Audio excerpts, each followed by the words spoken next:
Halo bro, welcome second home, second house.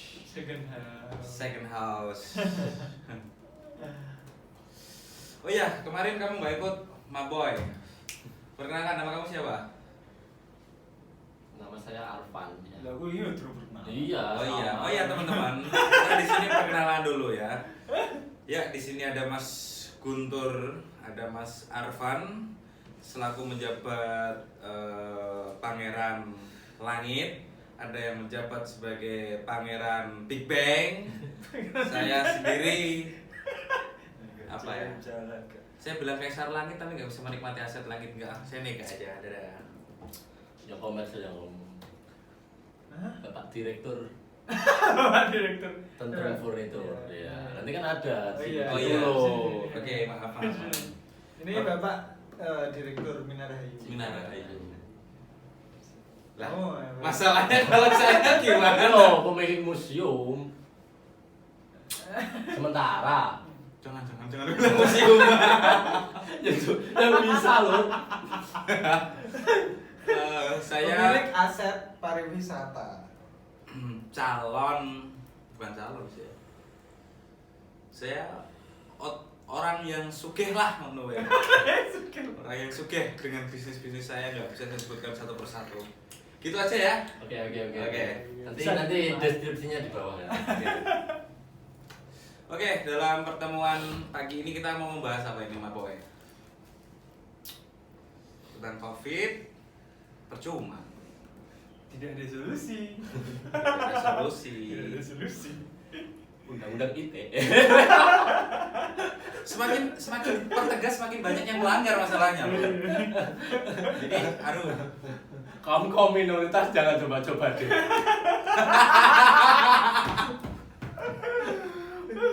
Minoritas. Oh, kita di sini sebagai minoritas bersuara.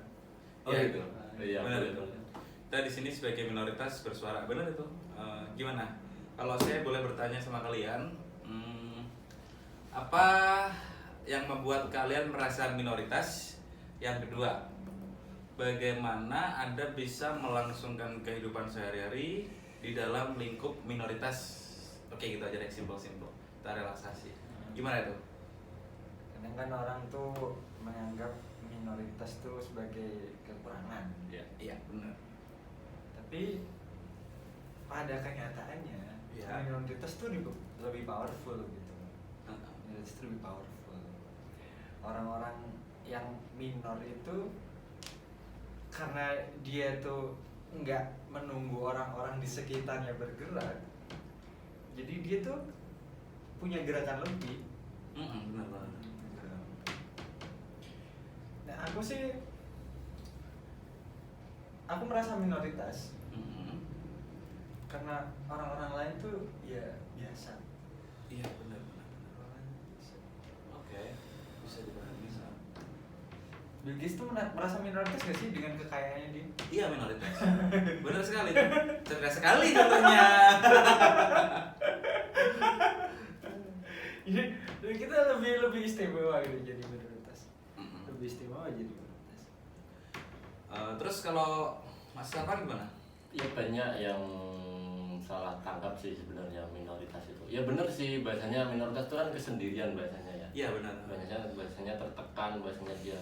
Tetapi di dalam minoritas itu, ketika dalam dirinya itu malah banyak loh.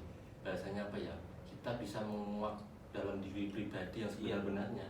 Kita bisa tahu kekurangan, kita bisa menyupport diri sendiri itu dari minoritas itu malah. Iya, benar. Sebenarnya dari pribadi itu sebenarnya luar biasa itu bisa nangkep situ.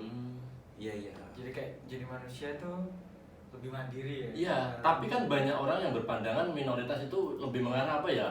Dia lebih mendengarkan asupan-asupan luar gitu, sehingga minoritas itu kesalahan gitu loh. Benar. Coba lihat ke dalam pribadi, kamu diem, kamu nikmati, kamu sadar dari jadi pribadinya Arfan nih contohnya nih. Kamu sadar dari pribadinya Arfan, oke lah kamu contoh, kan kamu nggak tahu bahasanya kamu terlibat dengan problem atau permasalahan. Kamu kan nggak tahu itu jalannya Tuhan, Iya. mungkin bisa jadi ya kamu diberikan itu.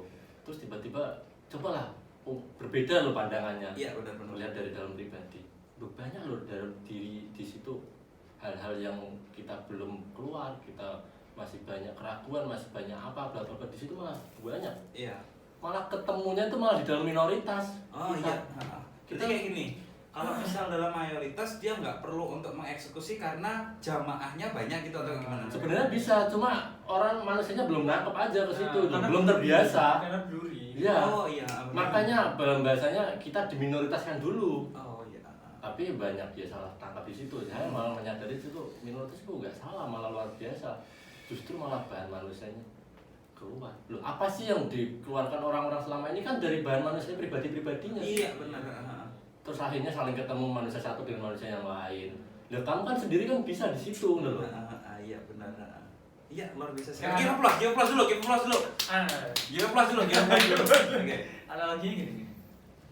Kamu misal jadi manusia di dalam laut yang penuh ombak, Iya. dibandingkan kamu jadi manusia di dalam laut yang tenang. Ketika kamu mau bergerak di dalam laut yang penuh ombak itu, ombaknya kesini, kamu mau bergerak ke sini susah. Tapi ketika kamu sendirian di situ, maksudnya nggak ada dorongan dari sekitarmu untuk bergerak kemana, kamu kan menemukan jati dirimu gitu loh. Kamu tahu kamu sebenarnya suka ini, kamu tahu sebenarnya kamu di sini tuh lebih better gitu. Iya benar. Lebih enak. Jadi kayak gini nih, ibarat saya menangkap analogi yang dari kamu pun, ibaratnya kayak gini, banyak orang yang terdampar di pulau ketika sendiri, mungkin dia kan kecelakaan nih di laut, terus karena dia sendiri minoritas akhirnya dia bisa selamat, dan banyak orang yang ketika kecelakaan beramai-ramai, mohon maaf ya, beramai-ramai akhirnya banyak korban jiwa dan tidak ada yang selamat. Apakah karena ruang geraknya terbatas atau merasa dia sudah kayak temannya banyak, circle-nya banyak nih kayak Karena kayak dari sisi psikologisnya kayak dia tuh terpaksa mengikuti alur Iya, yang sudah ada. alur yang sudah ada dia. benar. Kalau apa ya, stoikisme tuh pernah bilang hanya ikan mati yang Yang terhanyut terhanyut arus. Iya, Kan? benar. Hanya ikan mati yang terhanyut arus. Kalau kamu ikan yang hidup, sebenarnya kamu bisa gerak kemanapun kamu pengen, sekalipun arusnya deras ke sini. Kamu mau gerak ke sini bisa. Iya. Tapi kan effortnya lebih. Iya benar. Effortnya lebih di situ. Nah sekarang sebenarnya kita di lingkungan yang benar-benar nggak ada ini arus tenang gitu, nggak ada laut tenang di sini. Dan kita benar-benar kalau mau jadi pribadi ya dipaksa hidup gitu. Iya benar. Dipaksa jadi ikan yang hidup gitu, nggak terhanyut ombak. Dan kalau kamu cuma ikut ke sana, ini ada arus ke sini, ikut ke sini, kamu ada arus ke sini, ikut sini, kamu semakin lama semakin kehilangan jati dirimu nggak sih gitu? Iya. Benar. Jadi kayak saya menangkap dari pendapat statement kalian berarti kayak gini nih. Ini bahasa kerasnya ya. Kalau yang bodoh salah tafsir pergi minggat. Enggak. Benar. Cuma kayak gini. Jadi kalau saya menangkap analoginya kayak gini, berarti tumbuhnya psikis karakter yang kuat terbentuk dikarenakan di saat dia tidak bisa mengungkapkan atau merealisasikan dalam dunia universal.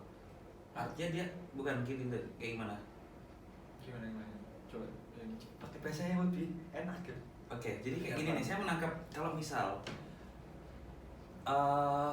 orang yang di dalam mayoritas dia kayak tumbuhnya, bener gak sih kalau nunggu temennya, nunggu circle-nya gitu loh. Kayak saya kalau mungkin harus lebih tinggi effortnya, saya kalau misal pencapaiannya lebih tinggi, mungkin perasaan itu sangat tebal, akhirnya menghambat dia yang seharusnya bisa lebih mencapai apa yang dia inginkan ya dibanding minoritas. Coba aja.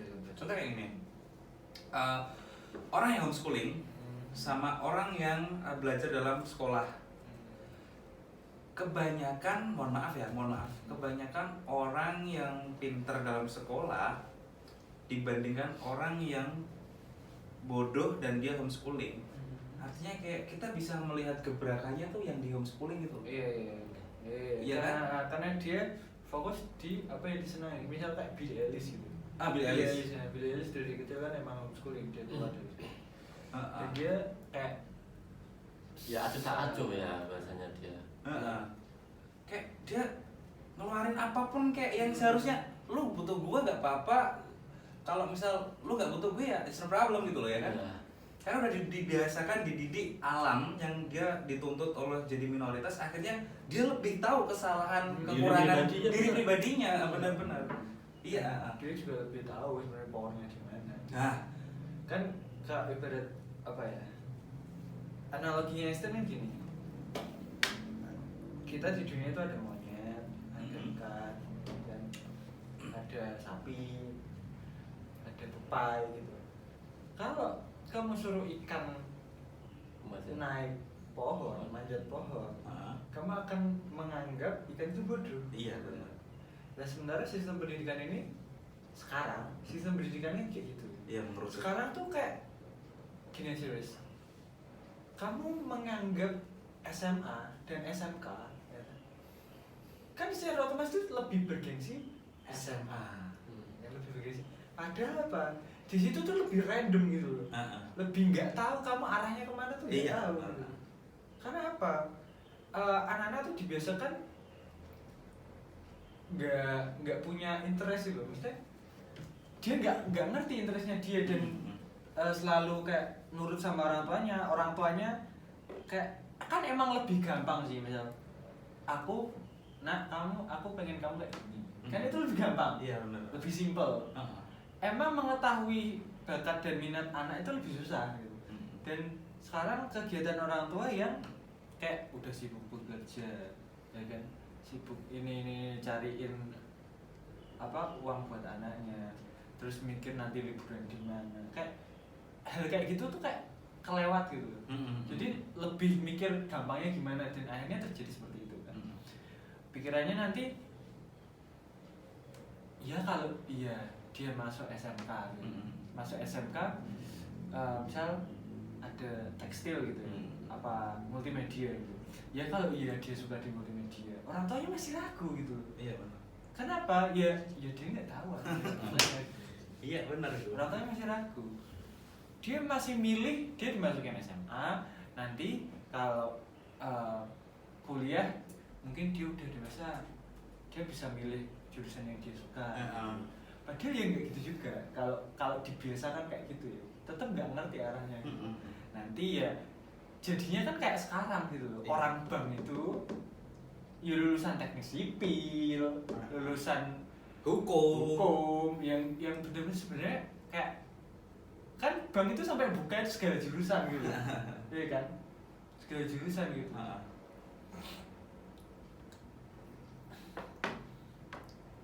Awalnya kan dari situ. Terus kayak gini.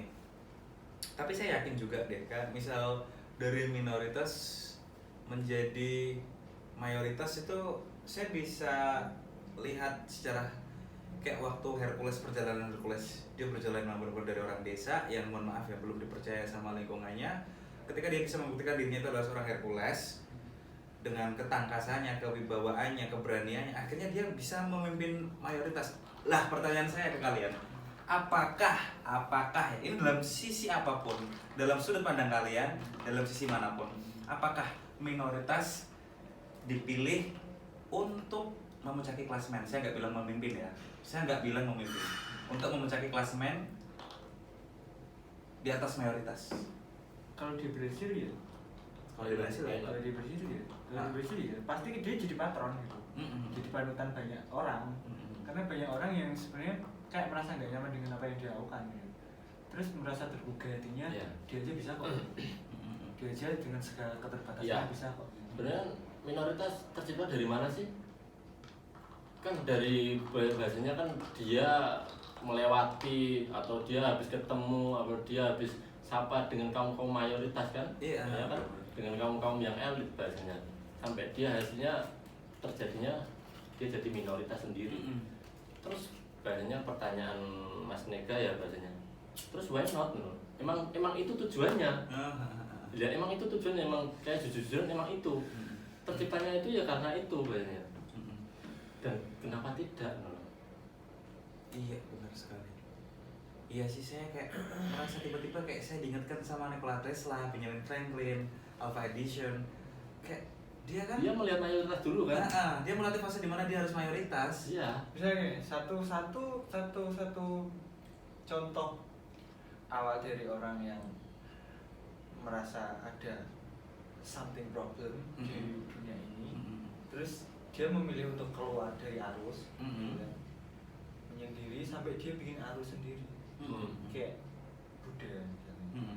Ya, kita bicarakan itu si Siddhartha Gautama itu kan awalnya dia pangeran, terus kayak dia melihat sekelilingnya tuh merasa salah gitu, ada kesalahan nih. Dengan sistem sekarang yang sudah ada itu kayak dia merasa kesalahan. Terus dia kan keluar meninggalkan semua yang dia punya, ya kan? Memotong semua itulah, keluar dari segala yang dia punya, terus dia bertapa gitu. Kan ceritanya gitu, bawa jeruk, terus sampai akhirnya dia di situ mengklaim, kan kita cuma bisa bilang mengklaim karena kita nggak menyaksikan, benar saksi dan ceritanya begitu ya. Dia mengklaim bahwa dia mendapatkan nirvana di situ. Iya. Apa yang terjadi setelah itu? Sekarang berapa orang yang menganut agama Buddha atau dharma dari Buddha itu ya? Ya, awalnya dari apa? Dari kesendirian gitu loh. Iya benar. Awalnya tetap dari kesendirian. Kalau kamu mau mengubah sesuatu dan kamu tetap bersama-sama dengan sistem yang sudah ada, ya nggak akan terjadi apapun. Nggak akan terjadi apapun. Nggak akan terjadi apapun. Kalau kamu udah tahu itu salah gitu, tapi kamu nggak berani untuk sendiri melawan itu, nggak usah melawan, tetap sendiri aja dulu, teguh dengan pendirianmu aja dulu, jadi pribadi aja dulu, membenarkan apa yang kamu rasakan dulu gitu. Kamu udah tahu itu salah, ya udah rasakan salah gitu, rasakan salah. Aku tahu itu salah, udah gimana sih? Aku jadi bener secara pribadi dulu, sampai kamu menemukan titik di mana kamu nyaman, ya. Terus kamu kayak melebarkan vibes itu, meluaskan vibes nyamanmu, karena nggak mungkin ada di situ, pasti ada pasarnya gitu. Di situ pasti ada pasarnya gitu. Ya benar. Iya benar. Itu ada pasarnya. Pasti ada yang merasakan hal yang sama, tapi mereka nggak berani untuk bergerak karena nggak punya patron satu atau nggak punya teman. Kan butuh ini sih, satu orang yang melangkah untuk pertama kali ke situ gitu. Dan nyatanya kan sampai sekarang gitu. Iya sih benar. Kayak SD ya, kita contohkan SD ya, Bapak SD. Tahu nggak kalian Bapak SD yang saya maksud? Bapak SD kan dulu sendiri ya. Sampai sekarang dia kayak Bapak SD lagi ngepas buat Bapak SD. Bapak SD. Kan memang bahwasanya bukan perkara kamu sendiri atau kamu minoritas, bukan perkara itu.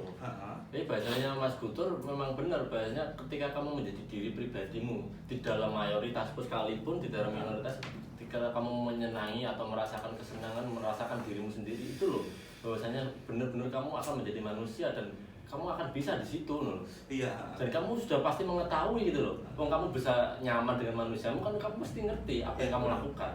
Makanya di situ pribadi, makanya banyak ya, sekalipun saya sendiri pernah mengalami bahasanya. Ya bahasanya dari sisi manusianya aja di situ loh. Benar. Yang kurang berani, yang masih mengikuti alur, yang masih ketakutan ini itu. Jadi memang benar di situ. Padahal kalau kita bilang kesempurnaan manusia dimanapun plotnya pasti ada ruang dan tempat. Bener nggak sih kan? Iya. Dia kan kayak membicarakan bahwa sebenarnya dunia itu tak terbatas. Kesempurnaan manusia pun juga tidak bisa mencapai akses unlimitednya dunia gitu kan. Berarti kan setiap orang, pribadinya orang pasti harusnya punya market tuh. Iya. Iya kan? Iya. Bener kan? Dia punya tempat di mana dia tuh diistimewakan sebenarnya. Sebenarnya. Iya benar. Kayak saya lihat Bapak SD, ya kan? Terus siapa tadi? Pangeran Ya, Siddhartha Gautama. Siddhartha Gautama. Terus di Nol Masehi ada kakak sulung kita. Iya. Ya kan dia kan berjalan sendiri gitu loh kan. Kakak sulung kita Sudah terbongkar agama kita. Maaf guys, di sini kita cuma mau mengatakan agama kita itu agama kemanusiaan dan Tuhan kita itu adalah hidup. Mohon maaf ya. Hah, cerdas sekali konteks kali ini. Itu bagus. Sistem peradaban dunia itu kan dimulai dari manusia sih. Enggak mana lagi sih, kan sistem dari manusia itu sendiri. Dan apa yang kita bahas tadi ini pun itu loh titik awal mula manusia ternyata loh. Bahasanya titik dunia baru bahasanya. Titik Benar. dunia yang ada kita sekarang kita menyaksikan ini kan dari situ. Ya, benar. Dan bisa dikatakan gini, mungkin ini kayak point of view aja ya. Let's say ada Tuhan gitu ya. Let's say ada Tuhan. Dan Tuhan terus bersama kita kayak gitu kan. Iya. Ya, konsepnya kan gitu. Tuhan terus bersama kita. Dia omnipresence ya kan. Ada di mana-mana ya kan. Omnipotent dan itulah sifatnya dia. Terus bisa nggak sih gitu? Tuhan tuh kayak ngasih sinyal ke kita, ya, ngasih sinyal ke kita lewat keresahan yang kita rasakan gitu. Atas apa yang terjadi di dunia ini. Lewat situ dia memberi dunia gitu. Iya, benar. Keresahan yang kita rasakan itu kita tangkap dan kita take action for it gitu. Iya. Kita mengambil tindakan untuk itu. Padahal kalau hidup itu sebenarnya sudah menggiring kita untuk sadar hal ini. Contoh, progres atau apa namanya pendidikan di Indonesia dari mulai SD kita diajarkan bersama-sama, SMP, SMA, sarjana, mulai selektif, setelah itu baru S2, S3. Ketika S3 untuk mencapai gelar profesor kan emang dia harus berkarya ilmunya, dia harus sendiri dengan karyanya. Setelah itu karyanya akan bermanfaat untuk mayoritas, benar nggak sih? Ya benar. Maka balik lagi ke konteks dasar ya bahasanya. Kalau membahas tentang Tuhan ya, kan nggak ada habisnya nih, unlimited. Apa sih yang nggak sih buat Tuhan? Kan bisa semua gitu loh. Terus nonsen bahasanya kita lewat dari itu loh. Terus kalau ini pembahasan manusianya benar gitu loh. Benar. Makanya kan kalau sendiri kitanya nggak memulai untuk itu, ya nggak akan bahasanya. Tuhan biasanya unlimited kalau membahas tentang Tuhan. Iya, benar, makanya dia akan, makanya biasanya kalau kita membahas tentang Tuhan, ya tetap Tuhan tuh menciptakan kita untuk dunia yang enak, kita bisa menikmati jadi manusia. Iya. Itu ya benar, Tuhan itu benar gitu. Adanya dunia ini tercipta kan dunia tenang, dunia aman, indah, tentram, asri, tidak ada pertengkaran, pertumpahan darah, kan benar itu loh. Ya oke lah. Dari situ kan kita sudah bahasanya sudah melihat lah, sudah mendengarkan, sudah merasakan sendiri bahasanya. Kita sudah melihat dunia seperti ini. Berarti kan benar apa yang Mas Nika, Tuhan itu selalu menggiring ke situ. Nah, manusianya ini sekarang ini kembali ke konteks awal, ya benar. Melihat ke diri pribadi loh, menjadi minoritas. Makanya ini bahasa saya sendiri ya, jadi minoritas dulu memang. Iya, benar. Apa sih minoritas tadi loh? Ini loh bahasanya. Minoritas apa sih? Menjadi kesendirian, bukan kamu sendiri. Kamu dalam mayoritas, kamu menjadi diri pribadimu, itu loh sudah minoritas bahasanya. Dan biasanya konteks yang minoritas biasanya 70% komposisinya dalam kebenaran biasanya. Biasanya mendominasi kebenaran itu yang mana? Yang minoritas apa yang mayoritas? Ya, anggapan kebenaran kan ada kebenaran umum dan Kebenaran umum aja deh, kebenaran umum. Kalau kebenaran umum adalah kebenaran yang disepakati bersama. Oke, terus ya itu butuh voting. Butuh voting, musyawarah mufakat. Terus kebenaran yang hakiki. Ya kalau kamu udah merasa benar dan enak dan nyaman di situ, ya udah gitu. Oke. Dan itu kamu bisa temukan saat kamu sendiri atau banyak orang. Iya. Pertanyaannya kayak gitu, jawabannya kenapa dalam zona aman? Tapi lebih gampang kalau sendiri. Gampang kalau sendiri. Ya, soalnya kalau gini, kamu tetap ya, kamu mau ke titik gini dari sini mau ke Jakarta. Kalau kamu sendiri, kamu langsung kan tol.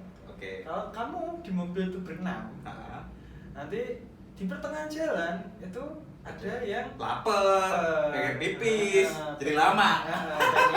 Oyo. Iya. Maksudnya istirahat.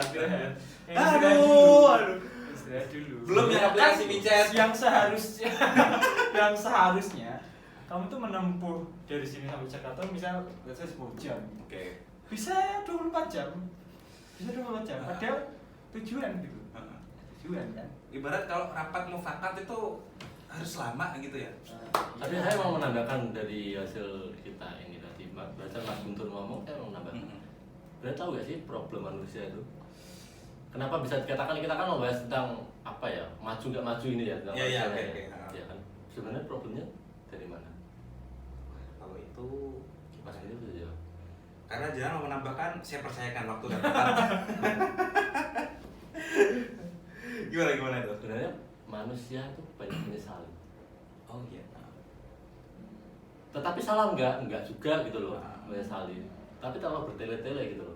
Terlalu lama di situ. Ya, sebenarnya manusia itu banyak menyesali. Di dalam kesendiriannya, di dalam beramai-ramai sekalipun, di dalam dia nggak sampai dengan apa yang dia pikirkan, dia nggak sama dengan apa yang dipikirkan, dia banyak tertekan di situ. Sebenarnya problemnya di situ. Nggak apa ya bahasanya saya, nggak pede gitu loh. Ya kita nonsen dari awal lah. Kita nggak tahu 5 menit kita mau ngapain gitu loh. Ya saya sendiri di sini 5 menit nanti saya nggak tahu mau kencing, mau beli jajan kan nggak tahu sih. Ternyata manusia banyak menyesali di sini loh, di sekarang ini loh. Iya benar, terhambat ya. Iya. Karena ketidakjelasan sih. Gak dijelasan. Sudah tahu dan dijelasan kenapa masih dipikirkan udah jelasan itu loh. Oh iya, makanya di situ keluar ayat ya bahwa sesungguhnya Tuhan Maha Ampun biar manusianya terlepas dari dimensi kesalahan dan penyesalan itu tadi. Oke, bisa dipahami. Oke, give plus dong. Iya. Give plus dulu dong. Give plus. Ya situ move on lebih gampang. Bangsat. Bener loh. Ya, Tapi kita iya. nggak bahas salah, nggak bahas salah juga gitu loh. Menyesali ya juga enak loh, kita menikmati. Loh. Tetapi untuk manusia yang maju, ya akan terhambat gitu. Iya, Sangat, kalau bilang sangat hambat sangat. Karena banyak ya statement atau ayat atau kata-kata motivasi. Waktu adalah uang gitu loh. Bener gitu. Kita nggak bisa menikmati itu di besok atau besok lusanya lagi. benar. Kesempatan tuh udah datang 2 kali ya nggak bener gitu.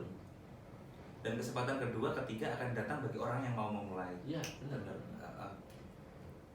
Iya nggak ada kesempatan kedua. Nggak ada. Itu akan selalu menjadi kesempatan pertamamu kok. Gitu. Oke. Terus untuk istilah kesempatan akan datang di saat kamu mau itu kayak gimana tuh? Ya kan gini. Yang kamu bilang kesempatan itu apa sih?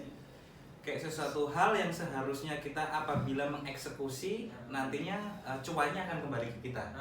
Kita nggak melewatkan sisi kesempatan itu. Nah itu yang saya anggap kesempatan. Salah satunya kayak gitu.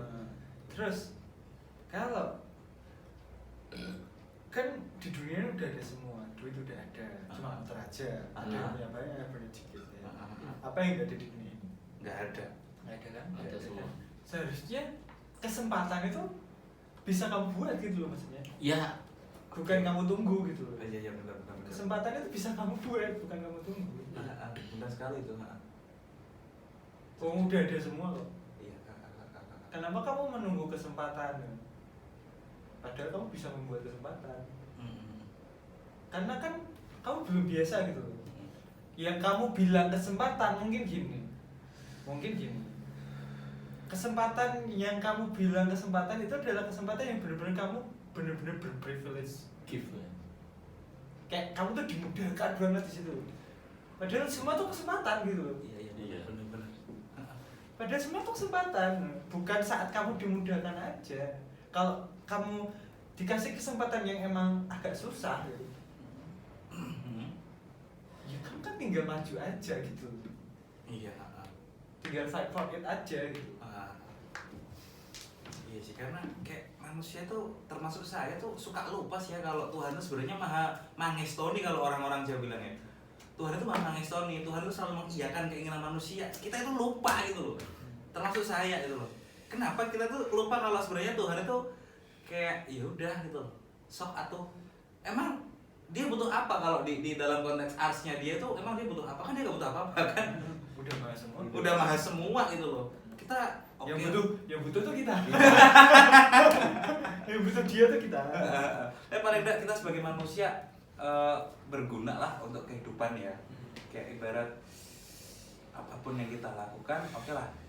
Kalau nggak bermanfaat untuk generasi yang tidak kita lalui atau di atas kita, paling nggak adanya kita hidup dibutuhkan hidup dan bisa terrealisasikan atau bisa dinikmati untuk generasi-generasi yang akan datang. Ya, terlalu jauh sih kalau bilang gitu. Ya. Gimana? Jauh kalau kamu bilang generasi muda. Ya. Kamu berguna dulu bagi dirimu sendiri gitu. Oh iya ya lupa. Aduh, saya merasa bodoh. Bener. Kamu berguna dulu bagi dirimu sendiri. Iya sih benar. Kalau kamu udah ada fulfillment di situ, ada achievement di situ, kan secara otomatis gitu loh. Otomatis. Kamu menurunkan guna itu. Bukan apa ya, kamu membuang dirimu untuk nggak jadi. Iya. Kalau kamu punya visi gini untuk besok ini Terlalu untuk jauh. anakku ini. Terlalu jauh ya. Ya bisa juga kalau dikatakan seperti itu kan tetap bahan manusia tetap ada loh. Hmm. Siapa sih orang tua yang kamu anaknya sukses kan seperti itu contohnya. Tapi kamu Ya, kalau anak kembali susah, ke- kamu susah. Iya. Iya benar sih. Iya sih. Makanya kembali ke konteks awal kesadaran kayak gitu, kembali ke minoritas itu tadi loh. Kembali ke diri pribadi tadi loh. Iya benar. Apa yang kamu punya just do it gitu. Dan sudut pandang gini, kalau kamu melakukannya, misalnya, kamu melakukan suatu hal ya, untuk orang lain, Iya. kalau kamu gagal di situ, Iya. kan itu Ya, ya rugi dua kali gitu. Dua kali. Rugi dua kali. Contoh kerugiannya kayak gimana tuh? Misal saya ingin berarti baik kepada seseorang, ketika saya tidak bisa merealisasikan atau tidak bisa mengupayakan semaksimal mungkin, saya akan merasa rugi dua kali. Artinya dalam konteks apa ini? Gini, kalau kamu berusaha untuk orang lain, gitu, Iya. sebelum kamu berusaha untuk diri sendiri. Misal kamu pengen misal apa namanya? Kamu pengen ngasih aku mobil. Iya. Kamu janji nih, nah, aku bakal berusaha keras untuk ngasih kamu mobil. Iya. Terus saat hari-hari terjadi, kamu nggak bisa Memenuhi. memenuhi. Yang kecewa berapa orang? Saya, anak saya, dan juga outlet yang sudah saya booking. 3 berarti ya. Ada 2 kekecewaan ya, 3 outletnya. Outletnya. Outletnya kecewa juga. Dealernya kan tetap kecewa. Dealernya tetap kecewa. Belum salesnya. Banyak. Iya benar. Lebih berdamage gitu. Kalau kamu untuk kamu dulu gitu. Ya, makanya banyak poin di sini. Banyak poin ya saya ya. Itu terlalu sumber sih sebenarnya. Salah bukan sih. Cuma apa ya? Apa yang kamu inginkan? Ini saya pribadi ya. Just pendam dulu lah. Pendam dulu, emang benar, pendam dulu. Jadikan itu loh sebagai motivasi kamu. Jadikan itu loh, jadi kenyataan dulu loh. Bahasanya kamu pertanyaan tadi tidak ada korban jiwa, ya just pendam dulu loh. Karena kamu sudah tahu resiko akan kamu hadapi, kan kamu sudah menang gitu loh dalam diri kamu. Kamu sudah yakin, kamu bisa gitu loh. Dan kamu nggak apa-apa kalau melakukan itu. Oh iya. Dan kalau gagal tuh kamu belum memakan korban gitu. Iya. Kamu bisa dengan gampang mengulanginya gitu. Iya benar sih. Dan belajar Karena dari timbulnya awal. kesadaran itu sudah sama gitu loh. Tinggal apa ya? Sama dengan resiko itu sudah jadi satu dalam diri kamu. Iya benar. Dan itu diri kamu mampu situ. Itu banyak itu gitu kan. Saya sendiri merasakan di situ. Terus pendam dulu loh. Ada manusianya itu untuk mau. Ya pasti ada untuk orang lain. Tapi kayak ke situ tuh terlalu jauh. Ya. Langkah pertamanya apa dulu? Tetapi kita tidak bisa menghentikan itu, adanya itu tetap berjalan terus. Tapi ada manusia untuk penggal dulu, pendam dulu. Memang benar loh. Iya sih, kayak kalau misal korban jiwa harus pribadi, berarti kan kita bisa tahu solusi dan celah di mana kita harus menutup dan menyulam ya kan. Tapi kalau korban jiwa sudah banyak ya kan, sudah banyak korban, artinya istilah bunga yang harus kita bayarkan itu terlalu banyak ya kan. Benar tuh, cerdas sekali ya. Benar makanya. Kamu tahu, ya sudah loh, lakukan itu. Benar. Oke, mungkin durasinya sudah lebih dari 15 menit. Penutup. Oke, mau ada penutup? Tutup. Oke, kamu? Jelas. Oke, teman-teman, di sini saya bisa menyimpulkan dalam konteks minoritas dan mayoritas ada satu kalimat yang perlu saya ungkapkan: air tak perlu terlihat untuk menumbuhkan pohon yang rindang. Puas. 15 dulu dong.